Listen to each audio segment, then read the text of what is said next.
partir d'un état critique du présent. On dit qu'il y a des défis, tous ceux que vous avez cités et beaucoup d'autres, et on a compris que sans l'innovation, on ne peut pas les relever. Donc c'est le présent qui sert de base à l'argumentation, et non pas une certaine idée du futur, comme l'idée de progrès obligeait de le faire. Et donc on est dans une situation où le futur est laissé en jachère intellectuelle, il est plus configuré, il est plus représenté, et du coup c'est un peu flippant aussi. Mais je pense que c'est ça qu'il faut qu'on arrive à... Alors vous en parliez avec... il y avait un débat juste avant nous avec Cyril Dion. Il faut qu'on arrive à figurer cet horizon. C'est-à-dire, y compris un double horizon. En gros, en disant, là où on va, ça va être sympa, il fera beau, mais en attendant, on va devoir traverser l'orage. Mais on met notre capuche, on serre un peu les uns contre les autres, on en a pour 10 minutes de l'orage, ça fera un peu plus que 10 minutes, mais derrière, ça ira mieux. Et si on n'avance pas, en fait, on va se prendre l'orage, puis la tempête, puis la neige, puis. C'est un peu ça le défi qu'on a. Donc, je pense que oui, il faut qu'on ouvre un horizon. Parce que tant qu'on n'ouvre pas cet horizon d'après, de ce que ça veut dire, après la transition, en fait, on est sur place. Et on est sur place en disant que c'est plus possible. Ça, c'est quand même la grande nouveauté. C'est que je pense que... Et le succès de la pétition, c'est ça. Honnêtement, hein, quand on a lancé ce truc en disant c'est une pétition de soutien à un recours contre l'État, on s'est dit, bon, ça va être un peu... pas hyper populaire, quoi. Mais on avait débattu entre nous, est-ce qu'on dit qu'on arrive à 1 million de signatures? En sachant que la plus grande pétition sur le climat a obtenu en 4 mois, avec 90 organisations qui s'étaient fédérées, 800 000 signatures. Et on s'est dit non, là c'était avant Copenhague, c'était plus généraliste, non, on ne le dit pas. Donc autant vous dire que les 1 million en 24 heures, un peu plus de... Oui, 48 heures. 48 heures, je crois que j'ai lu. C'est ça, je crois que j'en suis pas encore remise. Parce que des fois on perçoit qu'on a touché juste. Là, en fait, finalement, une grande partie des gens ont déjà fait ce chemin qu'on pensait qu'il fallait faire. C'est-à-dire peut-être que, en tout cas en France, tout un tas de gens qui n'avaient pas fait ce chemin de la nécessité de la transition écologique l'ont fait. Et on ne s'en est pas encore rendu compte. Mais je voudrais continuer sur cette idée de progrès, parce qu'il me semble que pour que ça marche, l'idée de progrès, il faut donner du futur une idée qui soit à la fois crédible et attractive. Or, quand les scientifiques parlent du futur, aujourd'hui c'est plutôt catastrophique, biodiversité, climat, énergie, et donc quand c'est crédible, c'est pas attractif, et quand c'est attractif, c'est pas crédible. Et donc il y a une sorte de contradiction qui empêche qu'on s'arrime à une philosophie d'histoire qui nous donne envie de faire des sacrifices. C'est sûr, mais la question c'est que on sait quand même très souvent, pour le coup, faire des choix entre le pire et le moins pire. C'est l'arbitrage de la nana qui doit décider de quitter son mari et de partir avec un autre. Des fois, c'est quand même une hésitation hyper simple. Il n'y a pas d'autre métaphore possible. J'ai touché un sujet sensible, pardon. Non, ça va. Non, mais je pense qu'il y a des gens dans la salle. Ça peut s'appliquer à moi, attention. Non mais vous voyez ce que je veux dire? En fait, on sait ça, choisir. On choisit pas toujours le truc génial. On sait faire des arbitrages entre le RERC et le RERD. Un peu plus long mais pas tassé, ou plus rapide mais tassé. On sait faire ce genre d'arbitrage, on est très près en fait. Donc je pense que si on arrive à raconter cette histoire de cette manière, et vous avez raison, on est capable quand même de pouvoir donner les moyens démocratiquement de choisir le moins pire, parce qu'on est en situation de choisir le moins pire. Alors on arrive petit à petit à cette histoire de la pétition, mais avant, je vais vous interroger sur ce que vous avez fait le 3 septembre 2009. Le 3 septembre 2009, ça c'est après les européennes. C'était à 10h du matin. C'est à quel jour? Ah ça, c'est pas, c'est le 3 septembre. 3 septembre 2009, vous avez été reçu par Nicolas Sarkozy pour évoquer la contribution climat-énergie. Oui. Il vous a présenté les modalités de la taxe carbone et vous lui avez fait part de votre opposition, jugeant cette taxe en état injuste socialement et inefficace écologiquement. Et on y va. Et alors, la taxe carbone, on en parle un peu ces jours-ci. Qu'est-ce qui a changé depuis 2009 et en quoi cette taxe était-elle une mauvaise idée d'après vous? Parce que la manière dont ça avait été préparé, c'était en fait un peu sur le même modèle, c'est-à-dire qu'il y avait l'idée de dire il faut faire rentrer davantage de recettes fiscales, allez on va prendre l'écologie, ça va être pratique. Et à l'époque en plus, si je me souviens bien, c'est ce qui avait abouti d'ailleurs à ce que ce soit censuré par le Conseil constitutionnel, un certain nombre d'industries étaient dispensés. Donc ça visait principalement les particuliers, enfin il n'y avait pas du tout élément incitatif. Après, je rappelle qu'après il a expliqué que l'environnement ça commençait à bien faire. Mais juste avant ça, on avait dit, et j'étais allée à l'époque avec Jean-Paul Besset, que même si c'était Nicolas Sarkozy, s'il y avait une vraie décision en matière de fiscalité écologique globale, on soutiendrait cette démarche-là. Donc en fait, le problème de la fiscalité, c'est que c'est un des éléments de la politique publique. Il y en a deux autres majeurs, la réglementation, les lois, et les choix d'investissement et la commande publique. Et quand on utilise une seule, et d'ailleurs même un seul dispositif de la fiscalité, ben on passe à côté du pilotage global que nécessite la politique publique. Alors, ça nous amène à la question de l'énergie, Cécile Duflot. Est-ce que vous n'avez pas l'impression que beaucoup de problèmes liés à l'écologie et d'une façon générale à la mondialisation viennent du fait que l'énergie est gratuite? Je vais dire par là, je donne un exemple. Un bon repas, c'est 1 kWh d'énergie. C'est ce qu'il faut, c'est l'énergie en gros qu'il faut pour escalader le Mont Blanc. C'est l'énergie cinétique d'un camion de 10 tonnes qui roule à 60 km/h. Voilà, quand on avale un repas, on avale l'énergie cinétique d'un camion de 10 tonnes qui roule à 60 à l'heure. C'est meilleur. Ce qui change le rapport à la nourriture. 1 kWh, quand c'est un repas, ça coûte quelques euros, quelques dizaines d'euros. Quand c'est 1 kWh électrique, c'est quelques centimes d'euros. Dans un litre de pétrole, il y a 7 kWh. Ça coûte 1,50 €. Ça veut dire que, là encore, le kilowattheure est très très peu cher. Donc est-ce que vous ne pensez pas qu'on devrait payer l'énergie à son juste prix? Ça, non seulement j'en suis sûre, mais on devrait surtout pouvoir la maîtriser, sa consommation d'énergie. Vous avez déjà essayé de regarder combien vous consommez d'électricité? Il faut aller relever sur votre compteur qui est planqué au fond de la cave, là où il n'y a pas de lumière et on voit à peine, puis aller le lendemain et regarder. Et donc pour ça, j'ai une histoire qui date de 1988-89. J'étais avec mes parents en Pologne et je rentre dans la cuisine, ils s'étaient amis depuis leurs études. La gazinière, il y a un des brûleurs qui est allumé. Et donc je sors et je dis à ma mère, maman, ils ont oublié un brûleur de la gazinière. Et donc elle dit à sa copine, vous avez oublié d'éteindre le gaz. Elle dit, ah non, on le laisse. Et donc elle regarde et elle dit, bah oui, parce que le gaz, tu sais, nous c'est gratuit, alors que les allumettes c'est hyper cher. Vous vous marrez et vous faites ça tous les jours avec l'électricité. Et tout le temps. Et en plus, là où vous avez raison, c'est que ça ne nous apporte aucun plaisir. De laisser des trucs branchés, ça ne nous fait aucun bien. Alors que je nuancerais sur le bon repas. Moi, parce que là, justement, il n'y a pas une contradiction entre l'économie et l'écologie. Si l'énergie était plus chère... On ferait plus attention. Non, mais si on augmentait par exemple le prix du pétrole à la pompe, comme certains ont entendu le faire, ça provoque quand même des résistances très fortes.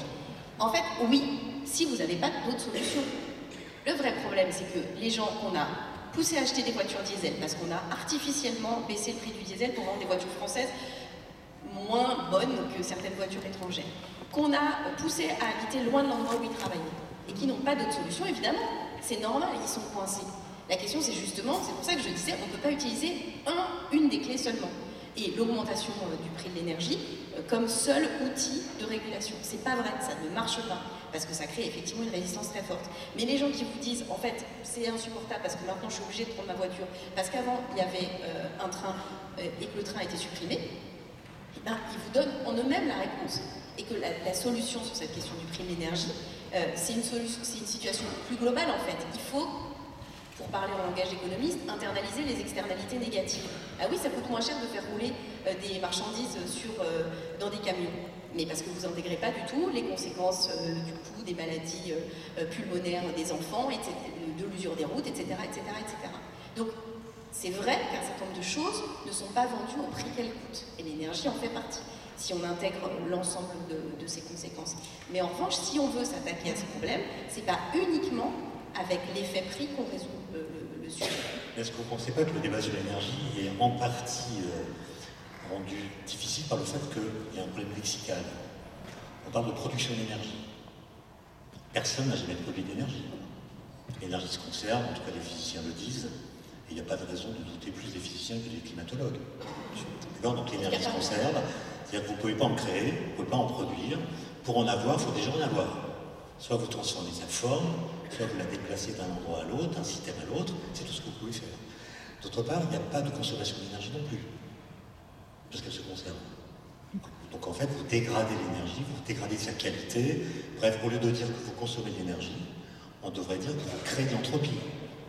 Et puis, là, je vais dire une autre chose qui va peut-être vous agacer, mais il n'y a pas non plus d'énergie renouvelable, puisqu'elle se conserve. Ce qui est renouvelé, c'est le flux.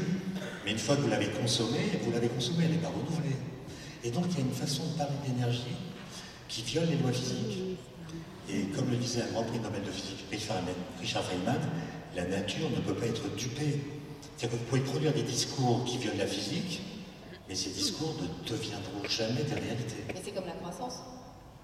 C'est comme la croissance, ou c'est comme le franc fort. Et cette phrase, je vais la retenir, merci beaucoup, c'est qu'effectivement, en politique, et je l'ai beaucoup vu, et on le voit d'ailleurs, on l'a vu récemment à Oxfam, on a défendu une disposition qui est la transparence sur les écarts de salaire. Et le ministre de l'économie a dit, on a fait la transparence sur les écarts de salaire. C'était faux. C'était pas dans la loi, c'est pas vrai.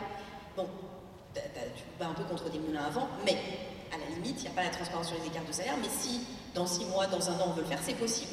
En revanche, quand vous dites « make our planet great again » ou « on a fait ça, mais qu'on ne le fait pas », ou que vous dites à un océan « descend », il ne va rien se passer.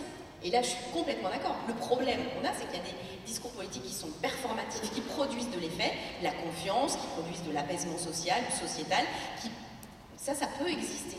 Mais vis-à-vis de la nature, c'est pas possible. Et c'est le problème, d'ailleurs, on en revient à ce qu'on disait tout à l'heure, c'est le problème essentiel vis-à-vis des questions de dérèglement climatique. C'est qu'aujourd'hui, vous signez l'accord de Paris, il y a 16 pays sur les 196 qui avaient signé qui le respectent. Et on dit, ah oui, mais on a fait l'accord de Paris. Ben non, on a signé un papier, mais on n'a pas mis les actes qui allaient avec.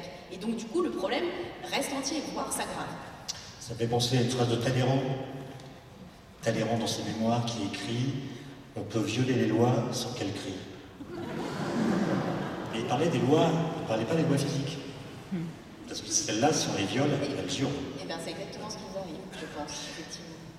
Alors, j'ai lu votre document, la fameuse pétition, enfin le manifeste, je ne sais pas comment il faut l'appeler, qui parle d'énergie renouvelable, un titre renouvelable.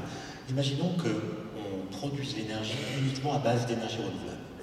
Est-ce que ça résout le problème pour autant, sachant que le grand problème ne vient pas de la production, entre guillemets, mais aussi de l'utilisation? Je vous donne un exemple. Si je fais fonctionner une tronçonneuse solaire, ma tronçonneuse, elle est alimentée en énergie par des panneaux solaires. Ça ne m'empêche pas de raser une forêt. Donc l'usage que je fais de l'énergie est aussi important que la façon dont je produis l'énergie. Je suis complètement d'accord. Et plus encore, le vrai chemin de la transition énergétique, ce sont les économies d'énergie. Alors vous allez me dire, vu qu'on ne consomme pas de l'énergie, on ne peut pas l'économiser non plus. Non. Donc je ne sais pas quel est le bon mot. Mais on peut ne pas y toucher. Voilà, c'est la non-touchabilité de l'énergie. Après, il y a des mots qui sont compris par tout le monde et d'autres qui sont plus compliqués à expliquer. Mais, donc oui, la question c'est celle, donc pour parler avec un langage commun, des économies d'énergie et de l'énergie qui est gaspillée. Je parlais tout à l'heure de y compris du recyclage. En fait, le verre, il ne faut pas le recycler, il faut le réutiliser. Parce que recycler du verre, c'est le faire fondre et ça consomme. Du coup, je vais être complètement inhibée maintenant depuis que le verre, on peut consommer. Le verre, ça va. On peut consommer. Non, mais ça consomme de l'énergie de faire fondre le verre. Oui, donc. Oui, pas de problème. Ça y est, je ne peux plus parler maintenant. Je propose qu'on fasse preuve d'une certaine désinvolture langagière jusqu'à la fin de l'émission. Je vous remercie parce que là, j'étais très embarrassée. Et après, au montage, on fera un nettoyage de la situation verbale. Ok. Je vous autorise à me censurer. Donc... Non, mais après, on enregistrera des mots séparés et puis on les remettra là où il faut. Je suis curieuse d'entendre le résultat. Donc, bref, il y a un certain nombre de choses où, effectivement, il n'y a pas non plus de... Enfin, le recyclage, l'économie circulaire, la question de savoir si on peut recycler l'aluminium à l'infini est une question intéressante, c'est assez vrai, donc il faut une filière spéciale pour l'aluminium, mais peut-être qu'on peut ne pas fabriquer du café en capsule. Et je vais dire, même si on trouve que c'est super bon quand le café est hyper bien comprimé, trouvons une autre solution que d'utiliser de l'aluminium. Par exemple, c'est ça, tout le chantier qui est devant nous, c'est de se dire, posons-nous la question différemment. Comment on consomme le minimum d'énergie, comment on rapproche lieu de production et lieu de distribution. On peut planter des oignons partout en France. Les oignons, ça pousse partout. Ceux de Roscoff, ils sont particulièrement bons, mais on peut en planter partout. Comment c'est possible qu'on puisse trouver en vente des oignons de Nouvelle-Zélande? Quand on y réfléchit, où quelqu'un a pensé que ce truc était rationnel. Et donc, les critères qui sont utilisés, mais c'est la même chose avec les politiques, c'est tout le problème du PIB. Justement parce que l'énergie est gratuite. Oui, mais c'est tout le problème du PIB et des critères. En fait, les politiques, souvent, c'est bête, ça réagit par rapport à des critères. Et donc, il faut changer les critères d'analyse. Et donc, les critères de mesure, et donc les critères de décision. Je pense que si on arrive à faire ça, justement à réfléchir avec une autre façon de quantifier les décisions, on aura fait un grand pas. Alors Cécile Duflo, je voudrais qu'on parle un petit peu de votre expérience actuelle, donc directrice de l'Oxfam. D'Oxfam France. Oui, Oxfam France. Qu'est-ce que c'est? J'ai vu que c'est une ONG, elle a signé la fameuse pétition, on va y revenir, mais j'ai appris, grâce à vous, que cet organisme organise des trails, des courses à pied. Je vais vous raconter. C'est peut-être pas le seul but. Donc Oxfam, c'est une ONG qui est née en 1942 en Grande-Bretagne, à Oxford, qui a été fondée par des étudiants et des professeurs d'université pour apporter à manger aux Grecs qui étaient victimes du blocus nazi et qui mouraient de faim. L'idée, c'était à la fois de leur apporter des vivres et aussi d'expliquer la situation, de parler de la situation pour mettre fin à ce blocus. Et c'est l'ADN d'Oxfam, qui est maintenant une organisation qui existe dans 90 pays dans le monde. Donc Oxfam France est un des affiliés. 17 affiliés composent la Confédération Oxfam, qui est une organisation, comme son l'indique, confédérée. Donc nous avons chacun notre autonomie. Et Oxfam est une organisation qui lutte contre la pauvreté et les causes de la pauvreté. Et conséquemment contre le dérèglement climatique, qui est aujourd'hui un des facteurs, sinon le facteur décisif, d'aggravation de la pauvreté et de la faim dans le monde. Et donc nous luttons contre les conséquences. Oxfam mène des programmes humanitaires et des programmes de développement sur le terrain, mais aussi contre les causes, et notamment quand elles se nichent dans les pays du Nord. C'est tout le travail qu'on fait sur la question des inégalités en particulier, ou de ce qu'on doit faire pour lutter contre le dérèglement climatique, pour atténuer les émissions, mais aussi pour travailler sur l'adaptation des pays du Sud et aussi de nos pays. Alors donc vous avez signé avec 3 autres ONG qui sont la Fondation pour la Nature et l'Homme, Greenpeace France et Notre Affaire à tous. Cet appel qui est un appel à un recours contre l'État pour une action climatique. Alors quel était le cheminement? Quand est-ce que vous avez décidé de rédiger ce texte? Comment ça s'est passé? La pétition est une pétition de soutien à une démarche de recours qui est une démarche parfaitement juridique, puisque nous avons déjà adressé un courrier de demande préalable. C'est le processus normal quand on porte plainte, pour parler avec un langage plus commun, contre l'État pour carence fautive. Carence fautive, ça veut dire qu'il ne fait pas quelque chose qu'il devrait faire et qui est donc constitutif d'une faute. Donc l'État a 2 mois pour répondre à ce courrier, ou ne pas y répondre, pour dire voilà, je m'étais engagé à faire ci et ça, je ne l'ai pas fait, et voilà pourquoi. Ou plus exactement, si je l'ai fait, etc., etc. Et ensuite, dans 2 mois, nous déposerons formellement un recours en espérant une décision du tribunal administratif à la suite. Pourquoi on a décidé d'engager cette démarche juridique? Parce que d'abord ça existe dans d'autres pays, avec des systèmes judiciaires plus simples, puisque nous avons le droit administratif. Quand on s'attaque à l'État, on est dans un registre particulier, ce qui n'est pas le cas dans d'autres pays. Et parce qu'il nous a semblé qu'il y avait quand même un problème fondamental des engagements pris par un État, la France, pas tenus. Et quand vous ne respectez pas les règles, vous êtes susceptible de sanctions en tant qu'individu. Et là, ça fait référence à l'accord de Paris ou ça fait référence à beaucoup de dispositions, dont l'accord de Paris. Alors l'accord de Paris, c'est plus compliqué, parce qu'on est dans le registre international, mais la loi de transition énergétique avait des dispositions qui n'ont pas été mises en œuvre, par exemple. Donc, on peut légitimement contraindre l'État à prendre des décisions qui sont des décisions qui permettent de faire face au dérèglement climatique. Ce qu'il faut se dire, c'est que c'est moins sensible dans notre culture de l'état de droit à la française, mais dans d'autres pays, notamment dans la tradition anglo-saxonne, le pouvoir judiciaire, il peut avoir autant de poids que le pouvoir exécutif. En France, on a quand même dans le fond de la tête l'idée que ceux qui décident, c'est le président, le gouvernement, les juges, ils sont là, mais ils sont là en dessous. Dans d'autres pays, les juges ont le même niveau d'équilibre, ce qui permet cette séparation des pouvoirs, cet équilibre. Enfin, je ne vais pas revenir sur le débat. Et donc, d'utiliser l'outil judiciaire, c'est de dire de la part des citoyens, en fait, vous ne faites pas ce que vous devriez faire en tant que puissance publique, et donc, on demande aux juges de vous contraindre à le faire. C'est ça la démarche de l'affaire du siècle. J'ai appris, préparant cette émission, qu'en 2017, l'ONU a recensé dans le monde plus de 900 procès climatiques. Oui. C'est plus qu'il y a d'États, de nations. Oui.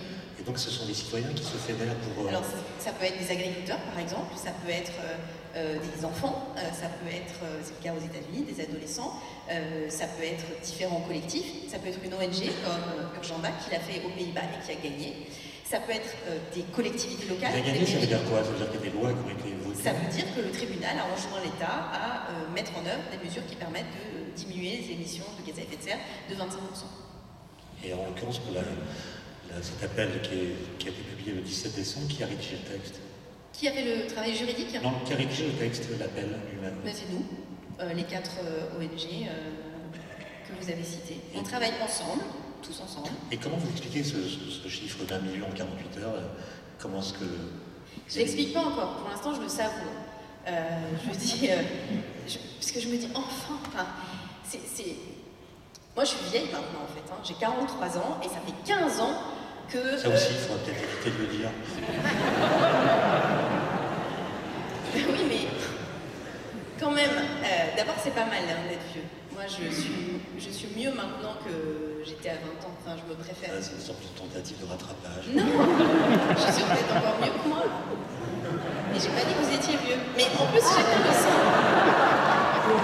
Vous allez couper au montage, hein. Vous m'avez remplacé par jeune. Je dis jeune, comme ça vous pouvez couper le mot. On va avoir une longue liste de mots à caler. Donc bref, ça fait 15 ans que de temps en temps j'ai l'impression que c'est face à des moulins à vent. J'ai des moments de rage, des moments où je me dis c'est quand même pas possible. J'ai raconté il y a pas longtemps, hein. Moi j'étais ministre donc, de François Hollande qui a fait un discours en décembre 2012. Et la vraie histoire, c'est que juste avant, j'étais à l'Assemblée pendant une semaine hyper fatiguée, et le jeudi soir, la veille de son discours, on nous transmet son discours. Mais une daube. C'était pas possible, c'était la première conférence. Ça, on va pas le couper. La première conférence environnementale, j'étais une ministre du logement, mais écologiste. Je me dis, ah non, mais ça va être la honte, mais c'est pas possible. Et en plus, quand vous êtes ministre, vous êtes assis, là c'était au CESE, et tout le monde avec les caméras braquées sur votre visage. Et moi, j'ai un gros problème, c'est que j'ai le visage hyper expressif. Et donc, je me suis dit, ah, ça va se voir, c'est horrible. En plus, je me trouve assise à côté d'Arnaud Montebourg, qui commence à me chauffer sur le diesel et les gaz de schiste. Donc, j'étais, mais furibande. Je me suis dit, mais qu'est-ce que je fous là? Et franchement, ils avaient raison, j'aurais jamais dû venir, etc. Donc, j'étais hyper ronchon. Et puis là, Hollande parle. Donc, je reconnais humblement, ça n'était pas le discours du siècle, mais c'est pas du tout ce qui était dans le truc de la veille. Le machin est bien. Je pense que Nicolas Hulot l'avait revu dans la nuit. Et donc, je l'écoute et je suis quasiment au bord de l'extase, parce que tellement j'ai préparé une catastrophe. Et je fais ce tweet mythique dont je me souviens encore, j'écris « Discours infiniment émouvant à entendre pour une écologiste ». Je sors et je regarde mes amis, et tout ça, et tout le monde me regarde. Il y avait même Jean-François, je crois. Ils me disent « Ça va, Cécile ?» Tout le monde se disait « Elle est zinzin, quoi. » Ou alors elle était obligée, mais c'est pas son genre. Et évidemment que j'étais ridicule. Donc le ridicule ne tue pas, j'ai expérimenté pour vous, je suis bien vivante. On s'en remet. Mais après, quand c'était aucune décision sur aucune décision, c'est vraiment rageant. Parce qu'il y a des choses, c'est pas si compliqué quand même. Enfin, moi, je l'ai vu de l'intérieur et je veux pas qu'on m'explique en plus que les politiques peuvent rien, que c'est pas vrai du tout. Juste, ils veulent pas. Ils veulent pas. Et une partie des gens qui sont en colère aujourd'hui vis-à-vis des politiques, de façon générale, ils ont raison. C'est quand même des fois des gros moutons lâches et très mous. Enfin,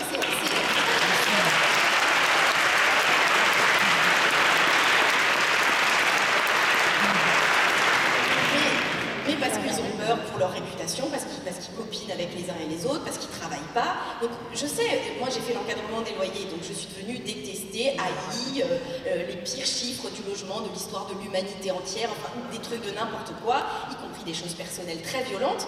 Donc je sais ce que ça veut dire quand vous attaquez des lobbies. Mais si on n'a pas envie de faire ça, en fait il ne faut pas devenir un élu.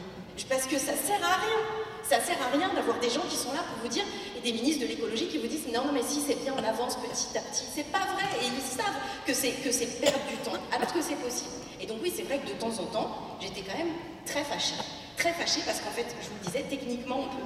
En vrai, si la taxe poids lourd, comment c'est possible? À chaque fois que je passe sous un portique, à chaque fois je suis en colère. Non mais vous vous rendez compte, ce truc voté à l'unanimité, décidé par la droite, Sarkozy, Kosciusko-Morizet et tout ça, qui ensuite se sont mis à taper à bras raccourcis sur le truc en disant que c'était scandaleux. C'est comme si moi j'expliquais que l'encadrement des loyers c'était un truc de dingue. Enfin, les gens ils ont quand même pas de parole, pas de constance, et donc, à l'inverse, c'est tout à fait possible. Donc je ne dis pas du tout qu'il faut déserter la politique, mais je pense que de temps en temps, il faut les tenir un peu à une courte. Voilà.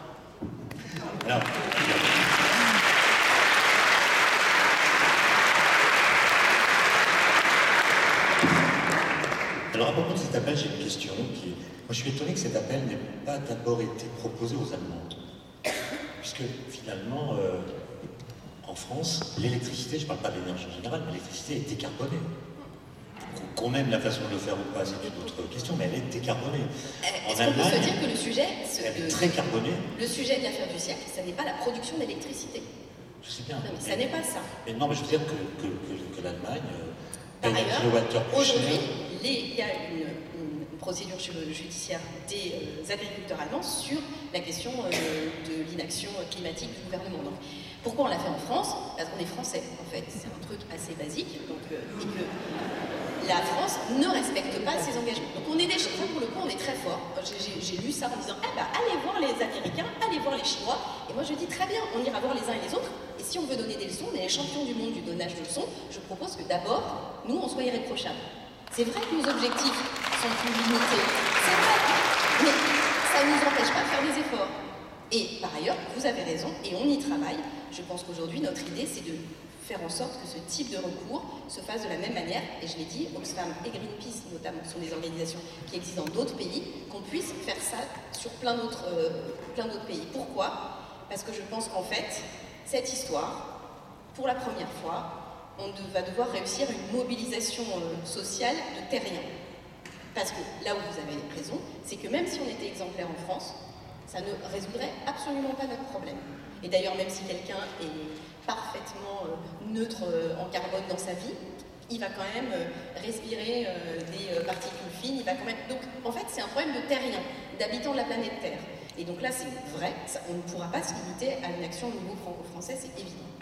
Et comment est-ce que vous voyez la suite de l'histoire? Est-ce que vous avez été reçu par M. de Rugy, qui est ministre? Oui, mais... Enfin... Non, Oui ou non? Là, je prends ma respiration. Et je vais te dire une chose qui n'est pas de moi, qui est de Nicolas Hulot. Nicolas Hulot, l'écologiste le plus populaire, le plus aimé, le moins politicien, le plus pur, tout ça. Il est devenu ministre, il a démissionné. Et quand il a démissionné, il a dit « Si ce sujet n'est pas sur le bureau du Premier ministre ou du Président de la République, quel que soit le ministre de l'écologie, ça ne marchera pas. » Et ça, c'est vrai. D'ailleurs, mais vous n'avez pas répondu à ma question. Et donc, je dis, quel que soit le ministre de l'écologie, quel qu'il soit ou quelle qu'elle soit, si ça n'est pas à l'agenda du président de la République et du Premier ministre, ça ne marchera pas. Donc le sujet n'est pas sur ce recours qui d'ailleurs formellement est adressé à 9 ministres, dont le Premier ministre, mais ce n'est pas un sujet ministre de l'écologie, en fait. Notamment parce que sur tout ce qui est le volet agricole et alimentation, qui est décisif en matière de lutte contre le dérèglement climatique, c'est pour ça que je disais, c'est pas que la production d'électricité, ce volet-là, il n'est pas entre les mains du ministre de l'écologie aujourd'hui, il faut dire les choses. À la fois que c'est une affaire de terrien, donc une espèce d'affaire qui nous concerne tous individuellement, et en même temps il y a un appel à l'État, comme si l'État pouvait... Non, quand j'ai dit ça nous intéresse tous en tant que terriens, ça ne nous intéresse pas tous en tant que terriens individuellement, ça nous intéresse tous en tant que terriens collectivement. C'est-à-dire que c'est à l'État de prendre des dispositions C'est à l'État pour certaines choses, c'est aux collectivités locales pour d'autres, c'est aux individus. En fait, souvent on a opposé dans la culture écolo 2 volets. Un, c'est des décisions de politique publique globales, une conscience planétaire, ou c'est des décisions uniquement individuelles, chacun doit changer sa propre vie. En fait, c'est les deux. Et si on ne fait pas les deux, ça ne marche pas. C'est-à-dire qu'il faut qu'il y ait la volonté de changement des individus, il faut qu'ils adhèrent à un changement collectif, mais il faut aussi que les moyens de produire de l'énergie, que les systèmes éducatifs, que l'agriculture, que tout ça change. Et ça, c'est pas chaque individu qui peut le prendre en charge. Alors, on va bientôt terminer cette émission. Cécile Dufaux, je voulais vous poser une question à propos d'un ouvrage qui s'appelle Le Dictionnaire de l'écologie, qui a été rédigé par un groupe de personnes sous la direction de Dominique Bourg il y a quelques années. Et il posait la question, est-ce que la pensée écologique existe vraiment? Dire qu'elle existe, dit-il, c'est lui reconnaître une certaine cohérence voire un semblant d'unanimisme, qui aura un socle commun. Or pourtant, quand on écoute des écologistes, on voit qu'il y a quand même des guerres assez sévères en leur sein, pas simplement des guerres de personnes. Est-ce qu'il y a